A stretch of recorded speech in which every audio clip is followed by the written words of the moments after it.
RS education centre online classes. आज हम लोग क्लास 9 का चैप्टर नंबर 2 जिसका नाम है ऊतक अर्थात टिश्यू, उसके बारे में जानकारी प्राप्त करेंगे। तो आज का जो हमारा टॉपिक होगा वह होगा एनिमल टिश्यू। एनिमल टिश्यू किसे कहते हैं, एनिमल टिश्यू कितने प्रकार के होते हैं, सबका प्रत्येक का सचित्र वर्णन समझेंगे और सबके कार्य समझेंगे कि मनुष्य के शरीर में उसका क्या कार्य होता है। तो सबसे पहले हम अपने शब्द पर आते हैं। जो हमारा टॉपिक क्या है आज का, टिश्यू। तो टिश्यू का मतलब क्या होता है, सबसे पहले ऊतक। ऊतक शब्द लिया कहाँ से गया है ये बताती हूँ मैं। ऊतक शब्द फ्रांसीसी भाषा के शब्द टिश्यू से निकला है जिसका अर्थ होता है संरचना या बनावट। ठीक है, वो जो एक शब्द निकला है ना टिश्यू, ये निकला है फ्रांसीसी भाषा से निकला है जिसका अर्थ होता है संरचना या बनावट। सर्वप्रथम फ्रांसीसी शरीर वैज्ञानिक एनाटोमिस्ट बिशैट ने 18वीं शताब्दी के अंत में शरीर या शरीर रचना विज्ञान के प्रसंग में ये दिया था। चलिए, तो ये पता चल गया कि ऊतक शब्द जो का अर्थ क्या हो गया, संरचना या बनावट। तो चलिए चलते हैं अपने टॉपिक की ओर। देखिए, ये एक मनुष्य का शरीर है। मनुष्य के शरीर में विभिन्न प्रकार के टिश्यू हैं जो आपको दिखाई पड़ रहे हैं, और प्रत्येक ऊतक का जो कार्य है वो अलग अलग होता है। मनुष्य के शरीर में प्रत्येक ऊतक का जो कार्य है वो अलग अलग होता है। ठीक है, तो चलिए चलते हैं, पहले स्टार्टिंग से समझते हैं। जैसा कि इसके पहले वाले चैप्टर में हमने पढ़ा था कि हम लोगों ने पढ़ा था कोशिकाओं के बारे में। कोशिका के बारे में विस्तार पूर्वक आपने पढ़ लिया है। तो जो सबसे पहले आपको ये पता होना चाहिए कि जो कोशिका है, कोशिका से मिल करके किसका निर्माण होता है, कोशिका से मिल करके ऊतक, कोशिका का जो समूह होता है, कोशिका का समूह वो निर्माण किसका करते हैं, ऊतक का। ठीक है, ऊतक से बनता है अंग बनता है, और अंग से अंग तंत्र का निर्माण होता है, और अंग तंत्र से किसका है, पूरे मनुष्य के शरीर का निर्माण होता है। विभिन्न अंग मिला करके एक तंत्र का निर्माण करते हैं जिससे पूरे मनुष्य के शरीर का निर्माण होता है। तो बात करते हैं कि सभी जीव कोशिकाओं से मिलकर के बने होते हैं। ये तो हम लोगों ने अभी जो इसके पहले हम लोगों ने टिश्यू सेल पढ़ा था, तो हम लोगों ने पूरे अच्छे से पढ़ा था कि कोशिका का क्या रोल है, कोशिका कैसे होती है, कितने प्रकार की होती है। तो कोई भी जीव हो कि चाहे एक कोश की जीव हो या बहुकोश की जीव हो, सबके शरीर का निर्माण किससे होता है, कोशिकाओं से होता है। कुछ बहुकोश की जीव होते हैं जिनका शरीर बहुत सारी कोशिकाओं से मिलकर बना होता है। मैंने आपको एक बार एक कोश की जीव और बहुकोश की जीव इसके पहले वाले वीडियो में बता दिया था कि जिनके शरीर का निर्माण एक कोशिका से होता है वो सूक्ष्म होते हैं, उन्हें एक कोश की जीव कहते हैं। जिनके शरीर का निर्माण बहुत सारी कोशिकाओं से होता है उसे बहुकोश की जीव कहते हैं। जैसे मनुष्य है, ठीक है, मनुष्य किस में आता है, बहुकोश की जीवों में आता है। चलिए, फिर हम लोग को समझना है कि इसके बाद जो है वह ऊतक। चलिए, अब हम लोग डेफिनेशन की तरफ चलते हैं कि क्या होता है। कोशिकाओं का ऐसा समूह जो उत्पत्ति, रचना तथा कार्यकी का मतलब होता है कार्य, जो कार्यकी में समान होता है, ऊतक कहलाता है। देखो, कोशिकाओं के समूह को क्या कहते हैं, ऊतक कहते हैं। एक लाइन में इसकी डेफिनेशन खत्म हो जाती है। लेकिन जो उत्पत्ति में, रचना में और कार्य में समान होता है वह क्या कहलाते हैं, ऊतक कहलाते हैं। ठीक है, ये तो। और ऊतक जो मनुष्य में जो पाए जाते हैं ऊतक, यानी कि जो एनिमल टिश्यू, देखिए टिश्यू दो प्रकार के होते हैं। एक होता है प्लांट ऊतक, मतलब जो पेड़ पौधे के शरीर का निर्माण करता है, और एक होता है क्या, एनिमल ऊतक, जो जीव जंतुओं के शरीर का निर्माण होता है। या ये भी कह सकते हैं कि शरीर के अंदर एक निश्चित कार्य एक स्थान पर कोशिकाओं के एक विशिष्ट समूह द्वारा संपन्न किया जाता है। कोशिकाओं का यह समूह क्या कहलाता है, ऊतक कहलाता है। ठीक, तो ये तो हो गई ऊतक की, आपको डेफिनेशन समझ में आ गई। अच्छा, अब चलते हैं जंतु ऊतक की तरफ, जो आज का हमारा मेन टॉपिक ही है। एनिमल टिश्यू के बारे में बात कर रहे थे। तो एनिमल टिश्यू कितने प्रकार के होते हैं, 4 प्रकार के होते हैं। कार्य के आधार पर जंतु में 4 प्रकार के ऊतक पाए जाते हैं। ठीक है, पहला है एपिथीलियम ऊतक, ये देखिए। दूसरा है संयोजी ऊतक, पहला है एपिथीलियम ऊतक, दूसरा है संयोजी ऊतक, तीसरा है पेशी ऊतक, चौथा है तंत्रिका ऊतक। तो चलिए एक एक करके समझते हैं कि सबके बारे में क्या क्या, किसका क्या कार्य है, किसकी कैसी संरचना होती है। तो आपको पता चल गया कि कार्य के आधार पर जंतु 4 प्रकार के होते हैं। एपिथीलियम ऊतक, इसको उपकला ऊतक भी बोलते हैं।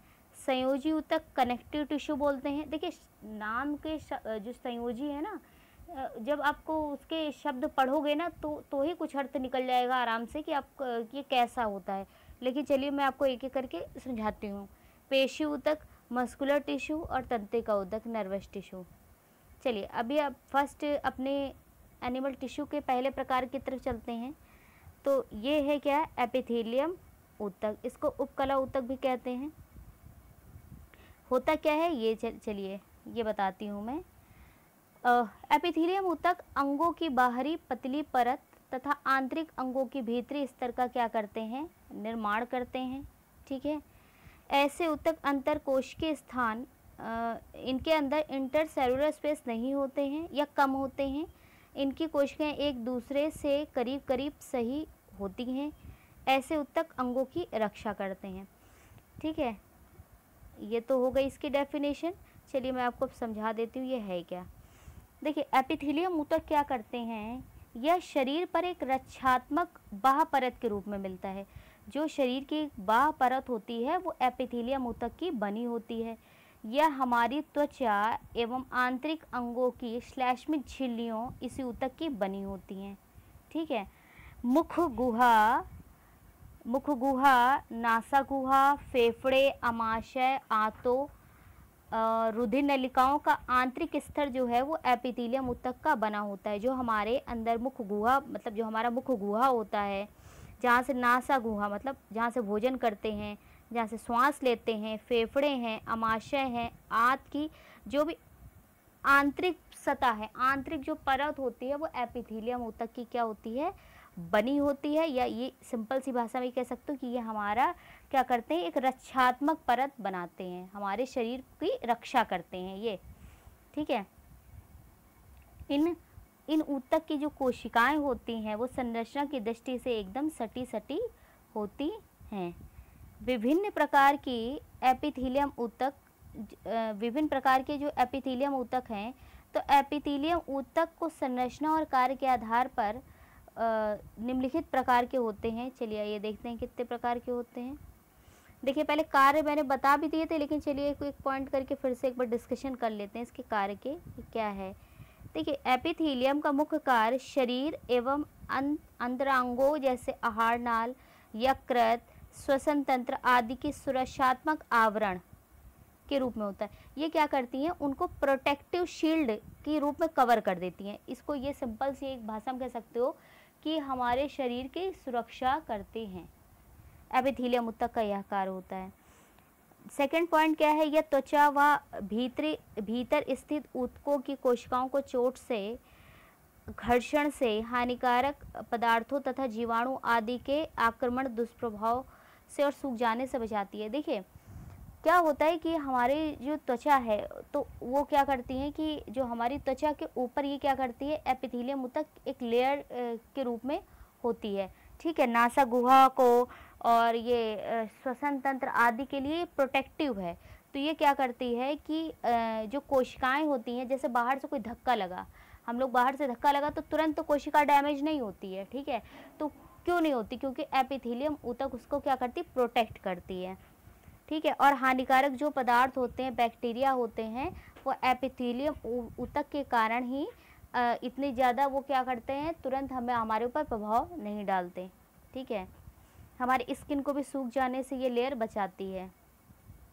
नेक्स्ट पॉइंट हम डिस्कशन करेंगे। चलिए आइए इसके जो एपिथेलियम ऊतक है संरचना और कार्य के आधार पर ये भी कई प्रकार के होते हैं। तो एक एक लाइन सबके बारे में चलिए डिस्कस कर लेते हैं। तो पहला है पट्टीदार उपकला ऊतक। ये देखिए पट्टीदार उपकला ऊतक होता क्या है, ये चलिए समझते हैं। पट्टीदार उपकला, पहला ये इसका प्रकार है। एपिथेलियम ऊतक के भी कुछ प्रकार हैं, वो समझते हैं और इसका एक एक पॉइंट डिस्कशन करते हैं। देखिए, इसमें संयोजी पदार्थ भरा होता है, केंद्रक होता है। आपको ये कुछ इस तरीके से कुछ सेल की नुमा संरचना आपको दिखाई पड़ रही है, ये वाली ए नंबर वाली, ठीक है।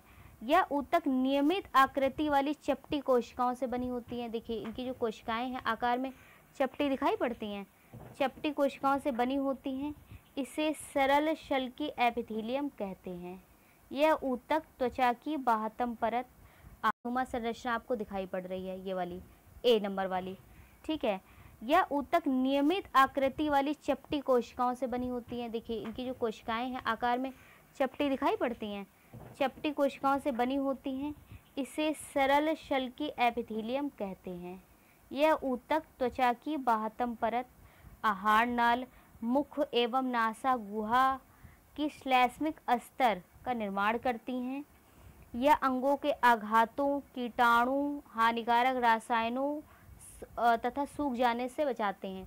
इसका मुख्य कार्य होता है कि जो आहार नाल और मुख गुहा आदि की श्लैष्मिक स्तर का निर्माण करना है।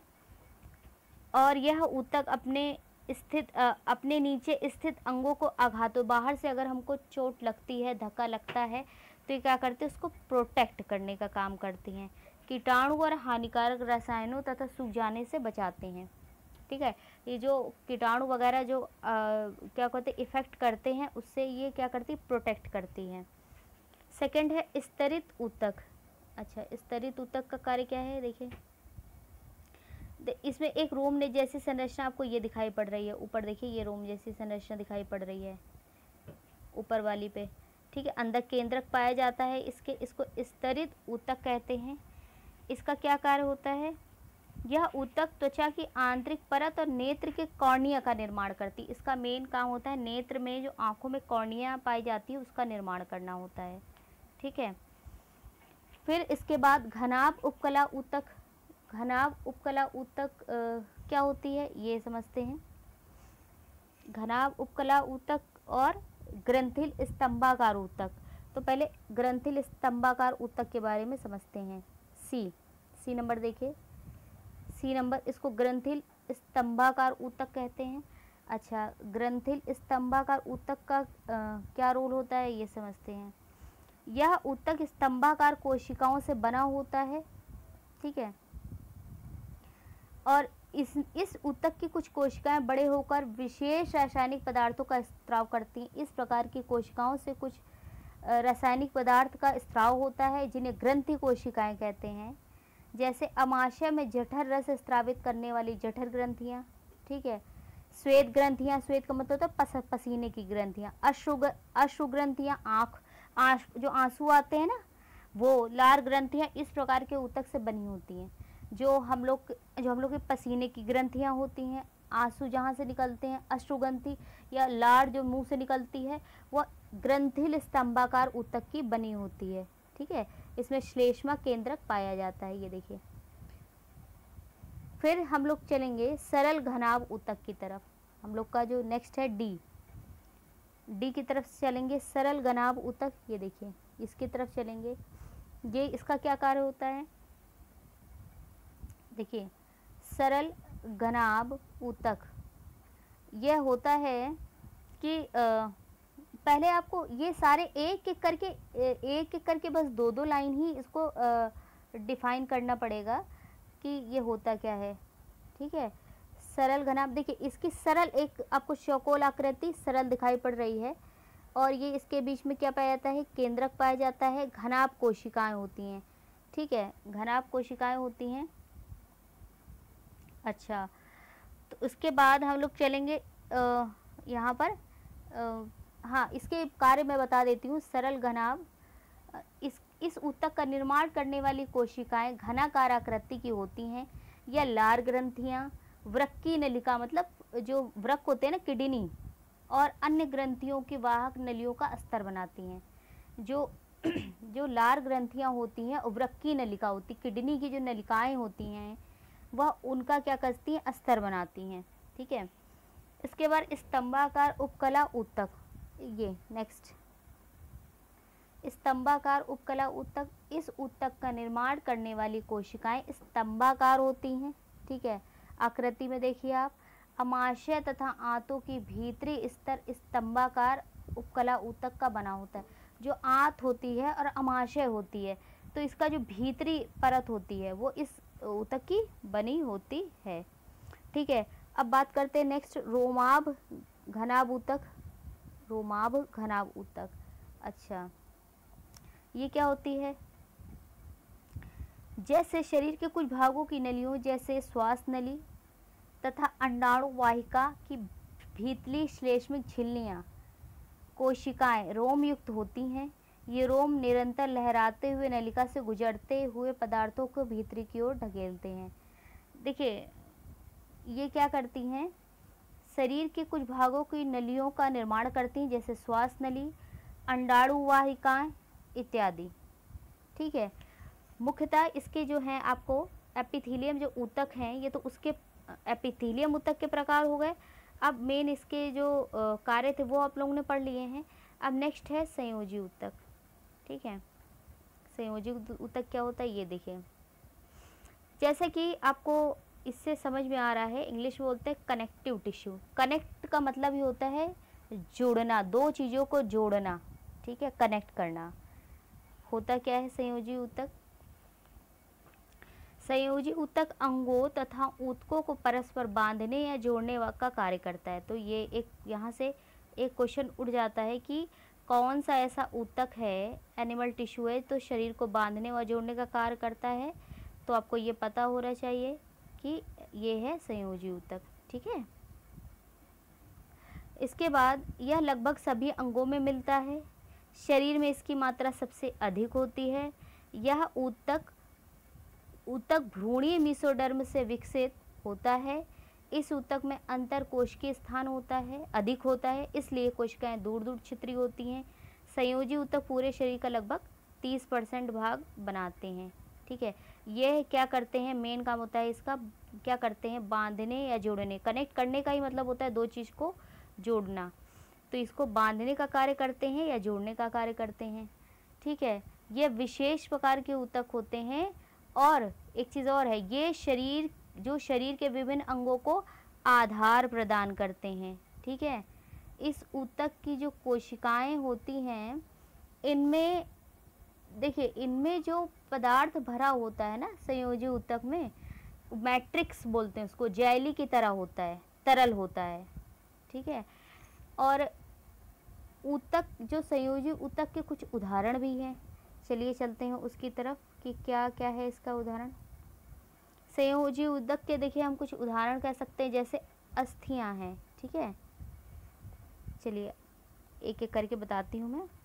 अस्थियां हैं, उपास्थि है, बोन्स है, कार्टिलेज है, स्नायु है, लिगामेंट्स है, कंडरा है, टेंडन्स है, रुधिर ब्लड और लसिका लिम्फ। तो ये कुछ हो गए, ये क्या हो गए, संयोजी ऊतक के कुछ एग्जाम्पल हो गए। चलिए दो लाइन उसके बारे में भी समझ लेते हैं क्या होता है। अस्थि संयोजी ऊतक, देखिए इसका कार्य क्या होता है। अस्थियों का प्रमुख कार्य पंजर या कंकाल का निर्माण करना है। ठीक है, अस्थियां क्या हो गई, बोन्स हो गई आपकी, और शरीर को आकार प्रदान करती। इसका मुख्य कार्य है शरीर को आकार प्रदान करना। अगर शरीर नहीं होगा, अगर शरीर के अंदर अस्थियां नहीं पाई जाएंगी तो आपका शरीर सध नहीं पाएगा, यानी कि आप बेडौल नज़र आओगे बिना उसके, यानी कि कोई भी शेप नहीं होगा शरीर का। यह मांसपेशियों को सहारा देती हैं। यह शरीर के नाजुक अंगों, दिमाग, फेफड़ों आदि को सुरक्षा प्रदान करती हैं। इसके बाद यह एक सृदृढ़ संयोजी ऊतक है और समस्त कशेरुकी प्राणियों के शरीर का ढांचा बनाती हैं, जिससे शरीर को जैसे कि मैंने अभी आपको बता दिया, जिससे शरीर को एक निश्चित आकृति प्रदान होती है। यह आंतरिक अंगों की रक्षा भी करती हैं। अच्छा, अस्थि में एक प्रोटीन, एक मैट्रिक्स, अस्थि का जो मैट्रिक्स है उसको बोलते हैं ओसीन नामक प्रोटीन, और आकार्बनिक पदार्थों का बना होता है। तो इसमें ओसीन नामक प्रोटीन और आकार्बनिक पदार्थों का बना मैट्रिक्स पाया जाता है। ठीक है, ओसीन याद रखिएगा, ओसीन। ठीक है। इसमें पाए जाने वाले प्रमुख अकार्बनिक पदार्थ, इसमें कैल्शियम, मैग्नीशियम के फास्फेट, कार्बोनेट तथा क्लोराइड, ठीक है, ये सब चीज़ें पाई जाती हैं। दूसरा है उपास्थि। चलिए उपास्थि के बारे में समझते हैं। कार्टिलेज बोलते हैं। उपास्थि एक सिरदृढ़ परंतु लचीला इलास्टिक ऊतक है जो दबाव एवं तनाव को सहन करने की अत्यधिक क्षमता रखता है। मानव के बाह्य कान, एक्सटर्नल एयर, नाक का सिरा, नोज लिप, श्वास नलिकाओं व के छल्ले व बड़ी अस्थियों जैसे पाँव, बाहों की लंबी अस्थियों के सिरे तथा मेरुदंड की कोशिकाओं के बीच संयोजी ऊतक उपास्थि के बने होते हैं।